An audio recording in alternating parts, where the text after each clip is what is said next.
Hi friends, and thank you for clicking on this video. Today's video is gonna be my unpopular makeup and beauty community opinions. This topic has been circulating quite a while in this community. I apologize in advance if you disagree with me, if my opinion can seem offensive. It's just my opinion. That's my opinion!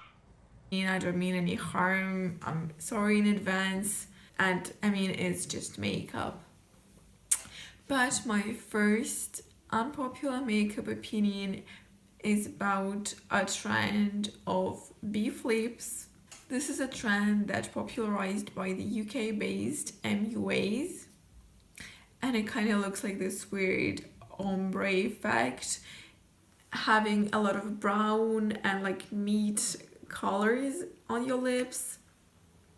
Looks very weird. I haven't tried to do a similar effect on my lips to try it out, and I will try to insert a pic, but this brings me, and this just looks horrible in my opinion, and like it really reminds me of some roast beef.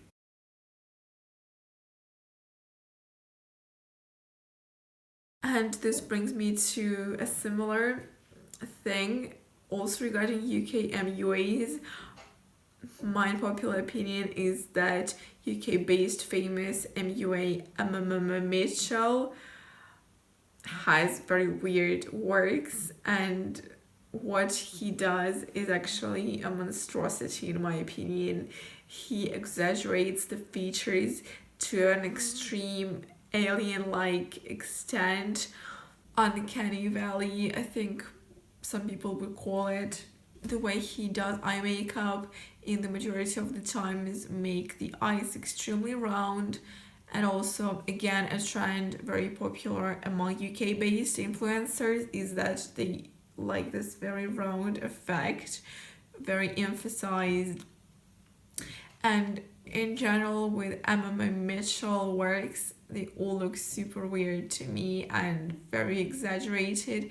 I mean, you do you, and I am not an advocate for a natural no makeup look, but that's just kind of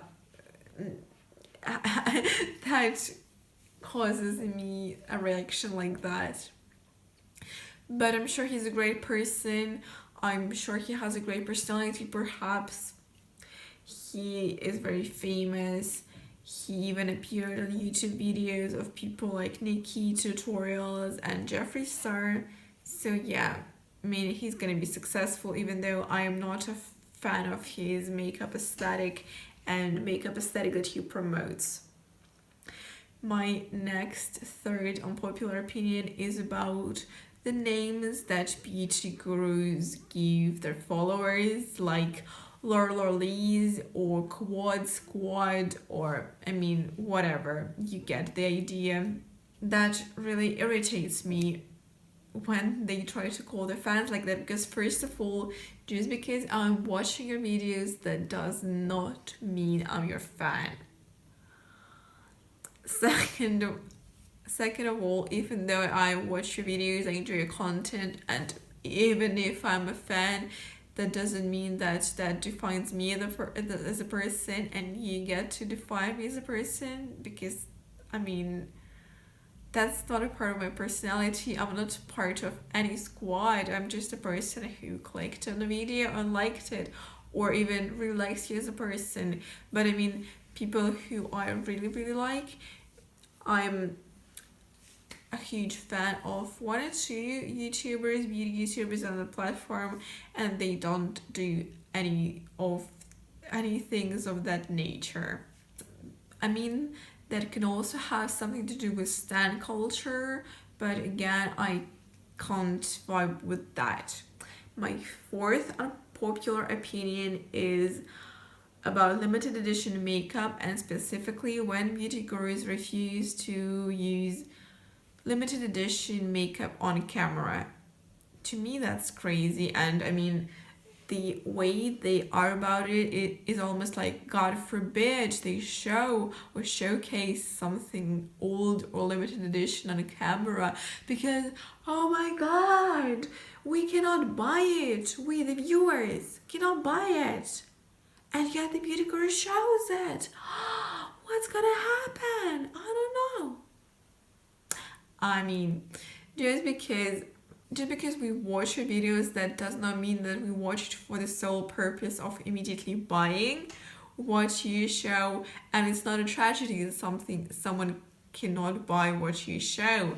Secondly, what about the people who actually own that and are excited for you to use it and to show some looks, because they also have it? And I mean, no tragedy is gonna happen if you're gonna show an all limited edition blush. We can just watch you apply that blush if we're interested in the content. And if we're watching beauty gurus extensively, it's safe to assume we have big collections and we can dupe the pink blush or the brown eyeshadow palette or even a rainbow eyeshadow palette. It's not a tragedy.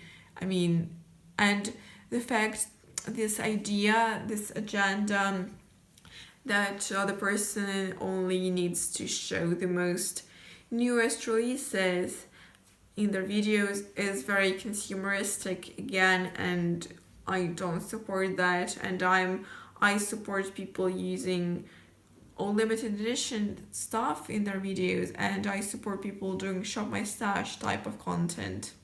So there's that. Some more unpopular opinions about makeup specifically. I hate the combination of brown and blue. Brown in the crease, blue on the lid. I feel like this color combo doesn't go together and it looks ugly. I mean, I'm sorry, ED. I'm sure people can pull it off, but it's just, in my eyes, those two colors just don't look good next to each other, and they're not even meant to look good next to each other. And I mean, according to the color theory, if you want to blend blue into your skin, you would need to go either of the ways of the color wheel. The first way would be to go through blue, green, yellow skin tone. The second way would be blue, purple, pink skin tone, and then you can blend it in seamlessly. Or you can go the easy way and use a blue shimmer and a blue matte and just blend blue matte into the skin. But blue mattes can be tricky to work with, and the color is very intense. I mean, I still do that, but blues are hard to formulate. So if you're struggling, you can use the color wheel things, the color wheel schemes again. And I just don't like brown and blue. No, whatever happens, I just don't like it. I hate it. But again, people can pull it off and look perfect. And I actually tried the look myself before I got semi okay with makeup, and they looked horrible. My next unpopular opinion is regarding those feathery, bushy, brushed up brows. I'm okay with it, but nowadays people just do it to an extreme level where it's like extremely feathery, and they all stand up very feathery and brushed up, and that kind of irks me. It's very editorial, like a lightweight type of look, very ethereal, if I may. Also, I know that some people use soap for that goal. Instead of like a brow gel, you can use your brow brush, the spoolie, and dip it inside soap and just like brush it up, and everything will hold well, and you can achieve that feathery effect that really irks me. Why is this the trend? Because none of the brow trends work for me, because I have those thick, black, bushy brows with those black, long hairs. So, but when I see it on people, on models, I just don't exactly vibe with it, you know? My next unpopular opinion. I feel like it's gonna be very unpopular, but I hate when people use the term used and abused in speaking about the makeup and abused in general. There is an eyeshadow by Jeffree Star called Abused, and it's this blue purplish color reminding of the bruise, and that really makes me uncomfortable. And the usage of used and abused kind of makes me think about domestic violence. I guess it's just me, and it's not meant to have that connotation, perhaps, but to me it works like that. And another thing is that I feel nowadays extremely uncomfortable with the usage of the connotation of pan porn and the hashtag pan porn. I used it in the past when I was not exactly sure how I feel about it, but now I'm sure I don't like it. It makes me think about some similar things to used and abused. I have a bit of a stance about porn. I have a lot to say about porn, not from the prude, sex negative perspective, but I understand that it's a thing like food porn, architectural porn, but I don't like that name and I'll no longer use it. It makes me uncomfortable. It reminds me of, again, abuse and the abusive industry that it is, the regular porn industry, and how people are jerking off to humiliation and painful practices that can destroy someone's body and someone's organism forever. Why am I like that? Why, why can't I have a regular video? But this is unpopular opinions, and I feel like this is the most unpopular of them all.